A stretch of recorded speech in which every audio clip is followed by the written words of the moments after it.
Eric Owenga, Ramogi TV, Nairobi. Sama piny Kenya ochako ayanga ndalo adek mag yuago jolweny KDF 10 mane wito ngimagi e masira mar ndek kalapapla. Jotelo mopogore opogore pacho ka pod medo oro ote mag lit kod kuyo ne familia mar jatend jolweny e pacho kae mosenindo Jamadar Francis Ogola kaachiel gi jolweny mamoko mane olalo ngimagi e masirano. Ndegeno mar jolweny ne olwar e gweng' Masindar mayudore Elgeyo Marakwet kar saa 8:20. Sharon Ong'ao ni kod mathoth. Kinde manolanda yanga tho mar jatend jolweny General Francis Ogola gi jolweny mamoko 9 manothe masira mar ndek kalapapla odiochieng' manyoro. Jatend piny William Ruto wacho ni piny Kenya e kinde thuolo mar ndalo adek mabiro chakre odiochieng' makawuono biro yuago jolweny mosenindo. The nation will observe a period of 3 days of mourning commencing tomorrow, the 19th of April 2024. During this time of national mourning, the Kenya flag, the Kenya Defence Forces flag, the East African Community flag, and flags of all formations of the military shall fly at half-mast in the Republic of Kenya and in Kenya missions abroad. Jalub jatend piny Rigathi Gachagua oyuago jatend jolweny Francis Ogola kowacho ni ne ogoyo kode mbaka nyocha e romo mar osigo mar osara mar jotije piny owacho manotimore e kar romo mar Bomas. Gachagua opuoyo General Ogola kaka jal mane mor kendo ne en gi kido maber.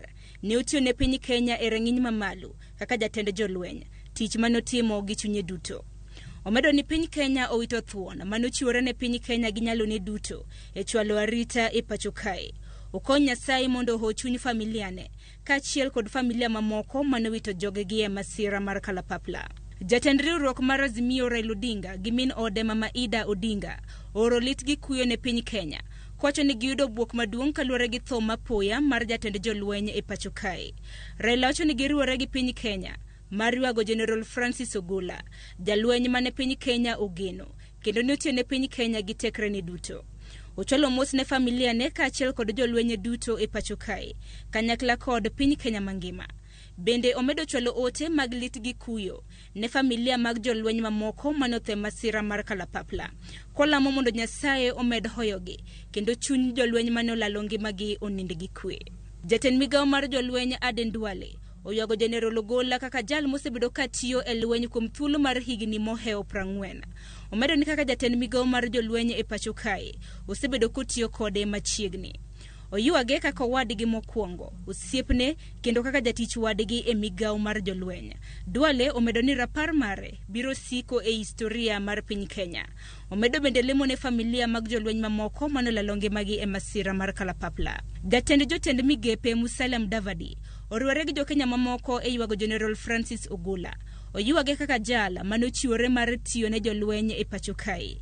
E kinde mag lit kod kuyo, Mudavadi bende oro kuyo mare ne familia mag jolweny mamoko manolalo ngimagi. Bende oro kuyo ne jatend piny ma en jatend jolweny kendo komanda maduong' mar jolweny e pacho kae. Min od jatend piny Rachel Ruto okwayo mondo alam makende odhi ne min od General Ogola mong'ere kaka Aileen Ogola kanyakla kod familia ne duto e kinde makamage. Bende okwayo oganda mapacho ka mondo tim rapar ne familia mamoko mag jolweny manowito ngimagi e masira mar kalapapla. Kochogo muma kare Zaburi mar 34 kare mar 18 mondo Jehova obed machiegni gi joma chunygi onyosore kendo ores joma chunygi ool. Gavana ma Siaya James Orengo bende wacho ni sirikand kaunti ma Siaya oriwore gi piny Kenya e yuago mosenindo General Francis Ogola. Oyuago General Ogola manonyuole kaunti ma Siaya kaka thuon kaluwore gi mise e tijene. Omedo ni tho omayo gi ng'at maratego maneteo piny Kenya gi Uganda duto. Gavana e kaunti ma Kisumu Ngire Anyang' Nyong'o oyuago siepne General Francis Ogola komedo ni nowinjo gi rom kode odiochieng' makawuono e apise e kaunti ma Kisumu.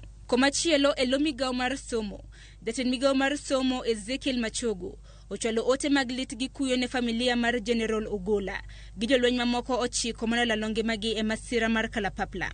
Omedo ni General Ogola gi Lange ne otho bang' timo apedha e skunda Beach, komedo kwayo oganda modak nyandwat mar Hoho mar Okak mondo bed gi kwe kaka ranyisi mar chiwo luor ne jolweny mosenindo. Jolweny wetene kaka Kanone Eric Okeyo bendo ywago tho mar Jenerol Ogolla, komedo ni en gima lit ka Jenerol Francis Ogolla tho e masira mar ndek kalapapla, kata bed ni kinde thuolo mar higni 40 en lai mosebedo koyude tiegruok.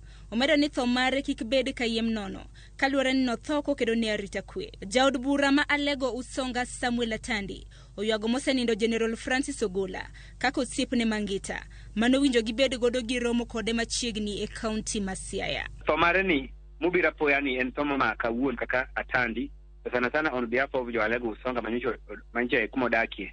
Watimo mos ahinya ni familia mare, wuon gi Joel Okech nitie kendo nyocha orwako higa 100 kiny. Familia ma jo Kakan malego Usonga mama Sumbi mosurai nya kod osiepe te. Sharon Ongao, Ramogi TV.